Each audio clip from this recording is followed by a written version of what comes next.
Sekejap. Itu satu untuk Azhar lah, sebab Azhar ni nampak cerdik, bawa Asyairah lah, mewakili Asyairah. Yang tak tahu yang mutakhirin ke mutakadimin kan, dia ikut saya mana satu, mana pondok dia belajar, mana tauliah yang bagi dia ajar orang ni cakap macam gini kan. Tentang kepahaman dia yang berpusing-pusing, alul kalam, berpusing-pusing kat situ. Jangan tunggang terbalikkan ayat Quran. Kalau orang nak beriman macam Nur Iman ni, dia nak beriman tentang ayat tu, kita hormat kan, hormat, dia tak salah. Kalau dia tak terima takwil pun dia tak salah. Banyaknya ulama-ulama salaf yang tak terima takwil kan? Bahkan majoriti, kita kata majoriti hanya pandangan kecil saja. Macam tadi yang zikirullah ni bagi tahu sedikit saja minoriti kan. So kita berlapang dada terima Kak Nur Iman kan, macam mana dia punya pegangan sama macam salafus salih kan, majoriti salafus salih. So selesailah masalah macam itu. Itu nasihat untuk Kak Azhar lah tadi tu. Jangan gunakan nama Nabi ni. Saya pantang kalau Nabi ni orang yang kita sayang kan, jangan fitnah Nabi macam itu. Jangan gunakan Nabi ni sebagai alat untuk kita ni bergaduh benda yang datang kemudian selepas kewafatan Nabi.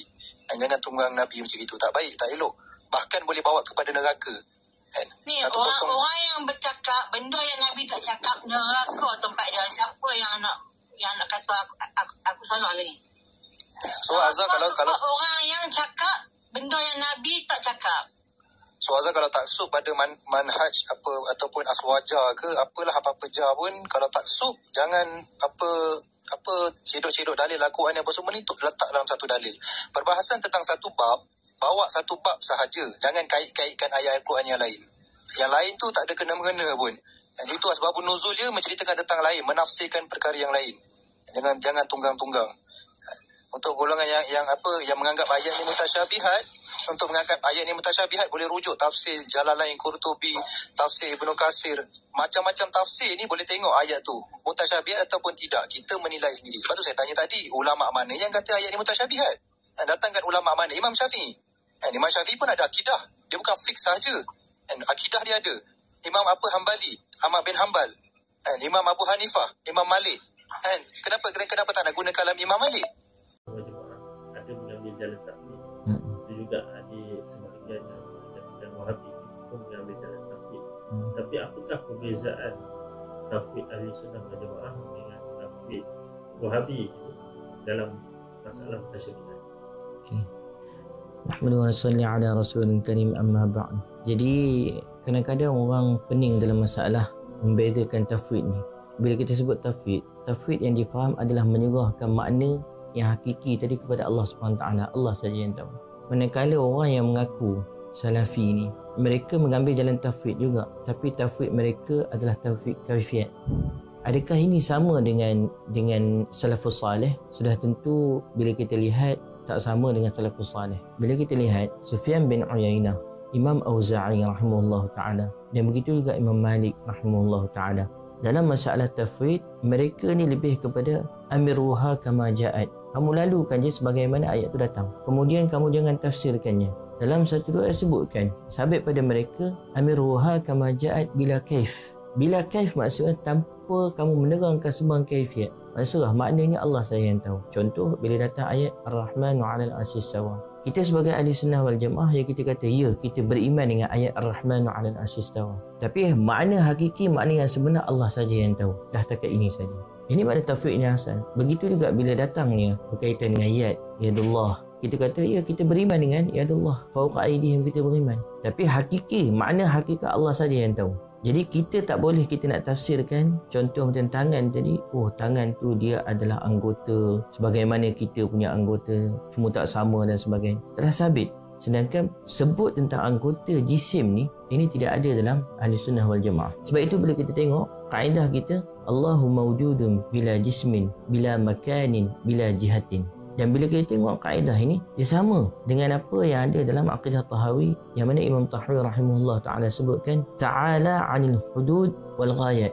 Allah SWT ni suci daripada hudud, had dan juga ghayat, tiap-tiap penghujung tadi semuanya suci. Kita tak boleh nak kaitkan hudud pada Allah, begitu juga ghayat, penghujung bagi Allah, had bagi Allah, hujung bagi Allah, tak boleh nak kait. Wal arkan, begitu juga kita boleh nak sabitkan rukun-rukun bagi Allah. Arkan maksud setiap juzuk-juzuk, maknanya cantuman daripada juzuk-juzuk tadi. Begitu juga anggota tubuh badan pun kita boleh nak sabit. Maknanya kita nak kata daripada tangan pecahannya, kemudian bawa sambung ke siku, kemudian sambung macam ni. Maha suci Allah SWT daripada sebarang yang ada kaitan dengan anggota tubuh badan sebagaimana yang difahami oleh manusia. Wal adawat, begitu juga alat-alat. Macam kita manusia, kita nak mendengar, kita perlukan telinga, kita nak melihat, perlukan mata. Ini semua alat-alat penglihatan dan pendengaran. Adakah kita nak kata Allah SWT perlukan? Allah SWT tidak perlu. Allah SWT tidak berhajat. Wala tahwihil jihatus sit, iaitu maksud arah yang 6 ni tidak boleh merangkumi, meliputi Allah SWT. Kita kata arah yang 6 ni kanan, kiri, atas, bawah, depan, belakang. Kita boleh nak tetapkan untuk Allah SWT. Untuk kita boleh tetapkan. Ini sebagaimana yang disebutkan oleh Imam Tahawi rahimahullah ta'ala, wala tahwihil jihatus sit kasairil mubtada'at. Sebab itu kita tak boleh nak tetapkan Allah SWT kat mana, dekat atas, kat bawah, dekat mana. Jadi kita tak boleh nak tetapkan. Sebab itu Imam Qurtubi rahimahullah ta'ala apabila menterjemahkan, menafsirkan makna barrafa'ahullahu ilaih, Nabi Isa diangkat, bawa kepada Allah Subhanahu wa ta'ala, maka dia kata apa? Ta'ala anil makan. Allah SWT adalah suci daripada tempat. Sebab itu bila kita lihat ulama terdahulu, mereka ini tidak menempatkan Allah, tidak mentakyifkan Allah Subhanahu wa ta'ala. Bila datang ayatnya, mereka kata kami beriman pada Allah SWT. Ini yang betul. Jadi bezanya kita dengan orang yang mengaku pengikut salaf. Kita menyerahkan makna yang hakiki kepada Allah Subhanahu wa ta'ala, manakala mereka pula mengatakan makna hakiki itu ada, cuma kaifiat kita majhul. Maknanya dia sabitkan kaifiat tapi dalam keadaan majhul, jahalah. Ini beza tafwid kita dengan tafwid mereka. Kadang mereka kata, Imam Malik pun ada juga buat tafwid macam ni.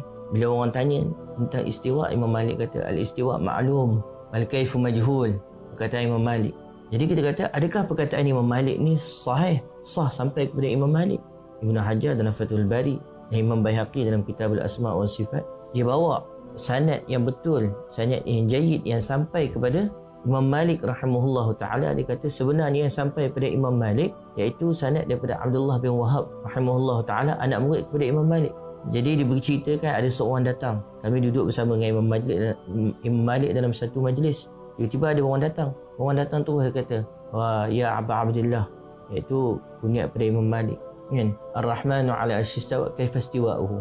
Ar-Rahman ala al-Shistawa, bagaimanakah istiwa'nya tadi? Imam Malik tunduk kepala.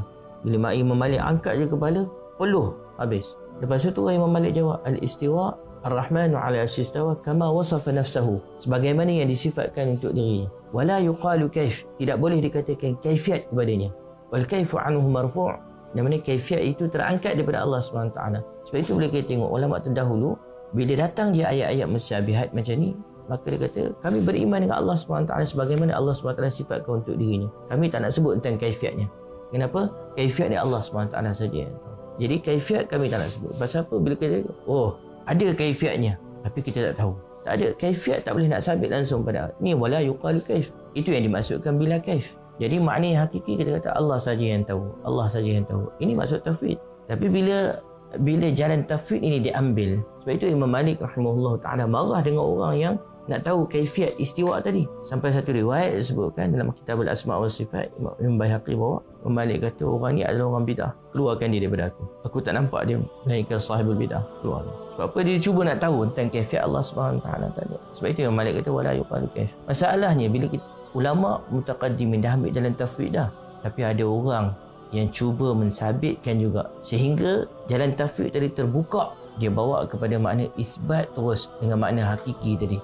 Sebab itu ada orang faham, sebagaimana tangan jisim, begitu juga sabit pada Allah SWT jisim juga, anggota juga. Ini yang tak sama dengan fahaman Ahlus Sunnah wal Jamaah dari segi tafwid.